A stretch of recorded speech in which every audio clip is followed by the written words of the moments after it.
Good evening everyone, welcome to civil services study. Practice set number ये 49 है। UPPSC RO की ये series चल रही है वर्ष 2022-23 के लिए।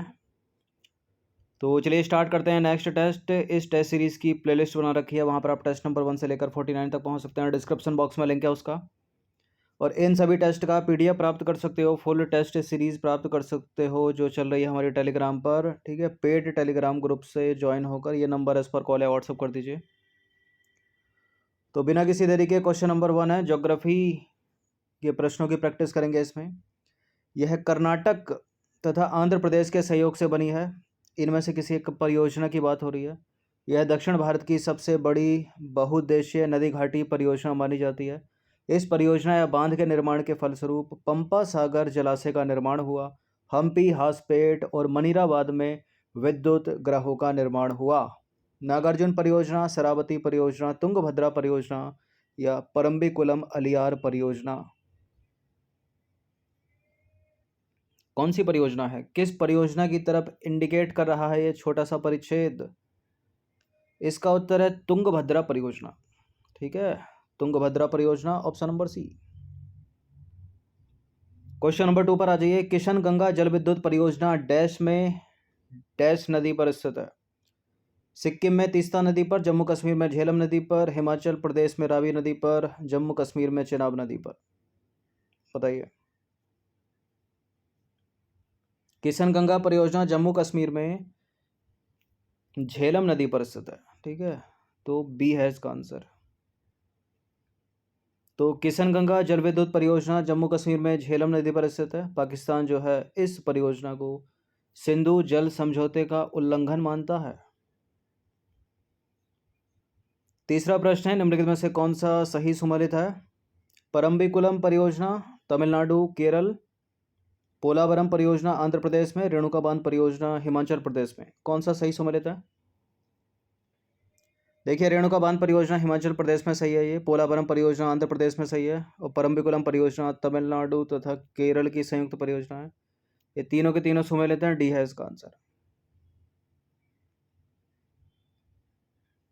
तो परम्बिकुलम परियोजना तमिलनाडु और केरल की संयुक्त परियोजना है। इसके अंतर्गत अन्नामलाई से निकलने वाली 6 नदियों और कार्डमम पहाड़ी से निकलने वाली 2 नदियों को जोड़कर जलाशयों का निर्माण किया गया है। पोलावरम परियोजना की बात करें तो आंध्र प्रदेश के गोदावरी जिले में गोदावरी नदी पर स्थित है। इसे इंदिरा सागर बांध के नाम से जाना जाता है, इंपॉर्टेंट है। और हिमाचल प्रदेश की बहुप्रतीक्षित रेणुका बांध परियोजना का निर्माण यमुना की सहायक नदी गिरी पर किया जा रहा है, और इस परियोजना के निर्माण को 2014 में केंद्रीय पर्यावरण एवं वन मंत्रालय द्वारा अनुमति प्रदान की गई थी। क्वेश्चन नंबर 4 पर आ जाइए। दुलहस्ती जल विद्युत परियोजना निम्नलिखित में से किस नदी पर बनी है? प्रीवियस ईयर में कई बार प्रश्न पूछा है ये।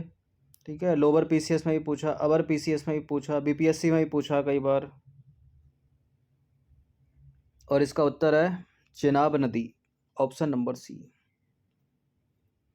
देखिए 9560112583। कुछ पूछना होता है इस पर कॉल या व्हाट्सअप कर सकते हो आप।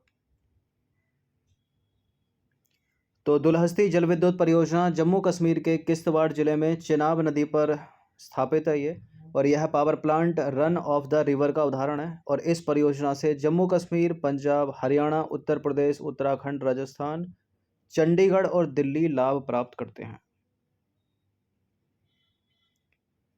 क्वेश्चन नंबर 5 पर आ जाइए। त्वरित सिंचाई लाभ कार्यक्रम के संदर्भ में निम्न कथनों पर विचार करना है। पहला कथन है, दूसरा कथन है, तीसरा कथन है। बताने के इनमें से कौन सा कथन जो है वो सत्य होगा।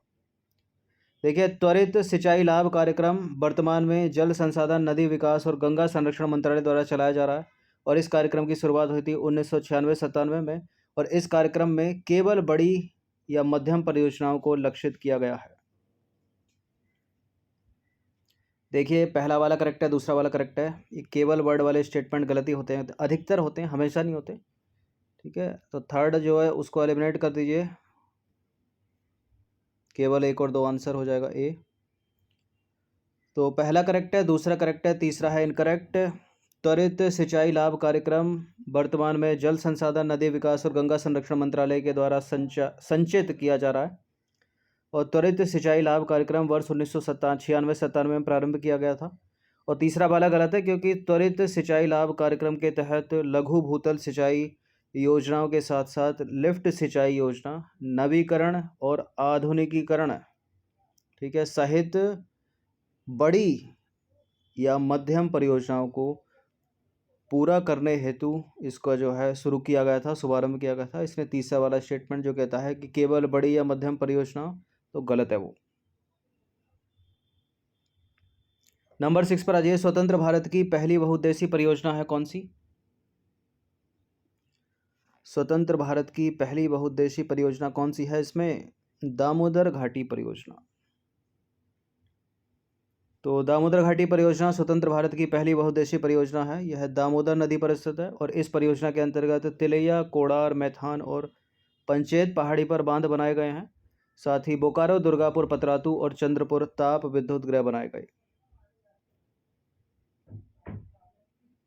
क्वेश्चन नंबर 7 पर आ जाइए। निम्नलिखित युग्मों में से कौन से जो है सही सुमेलित हैं? यह परियोजना, यह है नदी। पोचमपाद परियोजना गोदावरी नदी पर, भीमा परियोजना पावना नदी पर, रंजीत सागर बांध रावी नदी पर। कौन सा सही सुमेलित है? पोचमपाद परियोजना गोदावरी नदी सही है, भीमा परियोजना पावना नदी सही है, रंजीत सागर बांध रावी नदी भी सही है। ठीक है, तो सारे के सारे करेक्ट हो गए। डी है इसका आंसर 1 2 3। तो पोचमपाद परियोजना हो गई कर्नाटक में गोदावरी नदी पर, भीमा परियोजना हो गई पवना नदी पर महाराष्ट्र में, और रंजीत सागर बांध पंजाब में रावी नदी पर, बांध या परियोजना। क्वेश्चन नंबर 8 पर आ जाइए। प्रधानमंत्री कृषि सिंचाई योजना के उद्देश्यों के संदर्भ में निम्नलिखित कथनों पर विचार कीजिए। पहला, दूसरा, तीसरा और चौथा, और कौन सा सही है इसमें? देखिए, हर खेत हो पानी के तहत कृषि योग्य क्षेत्र का विस्तार करना और खेतों में ही जल को इस्तेमाल करने की दक्षता को बढ़ाना ताकि पानी के अपव्यय को कम किया जा सके, और सिंचाई में निवेश को आकर्षित करने का भी प्रयास करना। हर बूंद अधिक फसल के आधार पर सही सिंचाई और पानी को बचाने की तकनीक को अपनाना। बिल्कुल, ये सारे के सारे जो उद्देश्य हैं वो प्रधानमंत्री कृषि सिंचाई योजना के उद्देश्य हैं। तो 1 2 3 4 इसका डी वाला ऑप्शन करेक्ट हो जाएगा।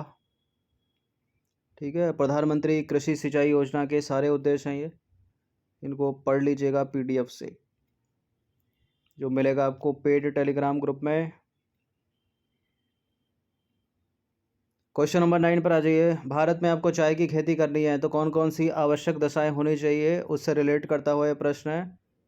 बताइए, उपरोक्त कौन से कारक चाय की खेती के लिए अनुकूल हैं? कम से कम वर्षा तथा उच्च तापमान, दोमट मिट्टी, जल को रोक कर रखने वाली भूमि। कौन सा सही है इसमें? चाय की खेती करनी है भारत में, देखिए उच्च तापमान तो चाहिए लेकिन वर्षा होनी चाहिए अधिक, तो कम से कम वाला स्टेटमेंट गलत हो जाएगा। अब इस चीज़ की वजह से तथा के बाद जो लिखा है ना उच्च तापमान, ये पूरा कटेगा। दोमट मिट्टी सही है। जल को रोक कर रखने वाली भूमि नहीं चाहिए, पर्याप्त जल निकासी वाली भूमि चाहिए, तो गलत है तीसरा वाला स्टेटमेंट। तो थर्ड, तीसरे को हटा दो और पहले को हटा दो, जहाँ जहाँ पहला वो भी नहीं होगा, केवल दूसरा हो जाएगा इसका आंसर डी। तो भारत में चाय की खेती का क्षेत्र जो है मुख्यतः असम की ब्रह्मपुत्र घाटी में विस्तृत है, और चाय की खेती के लिए आवश्यक अनुकूल जो दशाएं हैं वो हैं दोमट मिट्टी चाहिए, अधिक वर्षा चाहिए, उच्च तापमान चाहिए, ठीक है, और अच्छे जल निकासी वाली भूमि चाहिए। ऐसा नहीं है कि जल को रोक कर रखने वाली भूमि, ठीक है, पेड़ सड़ जाएंगे चाय के पौधे। देखिए, चाय के बागान का जो प्रारंभ है असम की ब्रह्मपुत्र घाटी में सन 1840 के दशक में हुआ था। पश्चिम बंगाल का जो दार्जिलिंग है, जलपाईगुड़ी है और कूच बिहार प्रमुख चाय उत्पादक जिले हैं। 10वां प्रश्न है, निम्नलिखित कथनों पर विचार कीजिए। 3 कथन के साथ बताइए कौन सा सही नहीं है। ठीक है, स्टेटमेंट वाला प्रश्न आता है तो पढ़ने के बाद रुक जाइएगा थोड़ा, क्योंकि कभी कभी तो बोल्ड कर देता है यहाँ पर, कभी नहीं करता। तो सही है या सही नहीं है पूछा है, उसकी वजह से गलत हो जाएगा पूरा। ठीक है, और जो इससे पहले करेक्ट करा उसमें और नेगेटिव लग जाएगी 1/3 की। तो प्रश्न पढ़ने के बाद रुकना भी है, ठीक है, ठहरना भी है। तो निम्नलिखित कथनों पर विचार कीजिए। पहला स्टेटमेंट है, भारत में केरल सबसे अधिक कॉफ़ी उत्पादक राज्य है। रबर उत्पादन में कर्नाटक का प्रथम स्थान है और तमिलनाडु में नीलगिरी रबर उत्पादन के लिए प्रसिद्ध है। कौन सा सही है?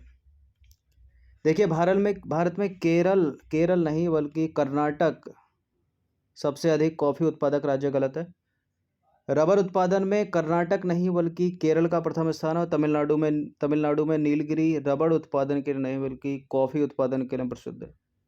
तो तीनों के तीनों गलत हो गए। तो कौन सा सही है, नहीं है, मतलब कौन सा गलत है कहना चाह रहा है ये। तो तीनों के तीनों गलत हैं, तो डी है इसका आंसर 1 2 3। तो देखिए भारत में कॉफ़ी उत्पादन में कर्नाटक अग्रणी है। यहाँ कुल राष्ट्रीय उत्पादन का लगभग 70% कॉफ़ी उत्पादित की जाती है। अन्य कॉफ़ी उत्पादक राज्यों की बात करें तो केरल है, केरल में 20% है केवल। उसके बाद तमिलनाडु, आंध्र प्रदेश, उड़ीसा, मेघालय, त्रिपुरा और नागालैंड है, इसलिए पहला वाला स्टेटमेंट गलत हो गया।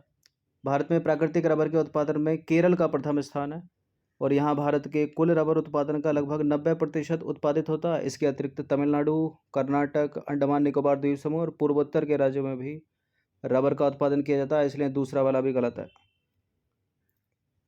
तीसरा स्टेटमेंट है तमिलनाडु में नीलगिरी कॉफ़ी उत्पादन के लिए प्रसिद्ध है। यहाँ की जो पालनी हिल्स है, अन्नामलाई हिल्स है और नीलगिरी हिल्स अरेबिका नामक कॉफ़ी के लिए प्रसिद्ध है। तो तीसरा वाला भी गलत है। ठीक है, तो 10 ही प्रश्न थे, इनकी प्रैक्टिस कर लीजिएगा। PDF इसका आप ले सकते हो, ये नंबर है, इस पर कॉल या व्हाट्सअप करके जो मिलेगा आपको पेड टेलीग्राम ग्रुप में। हर दिन प्रैक्टिस करते रहिए। धन्यवाद।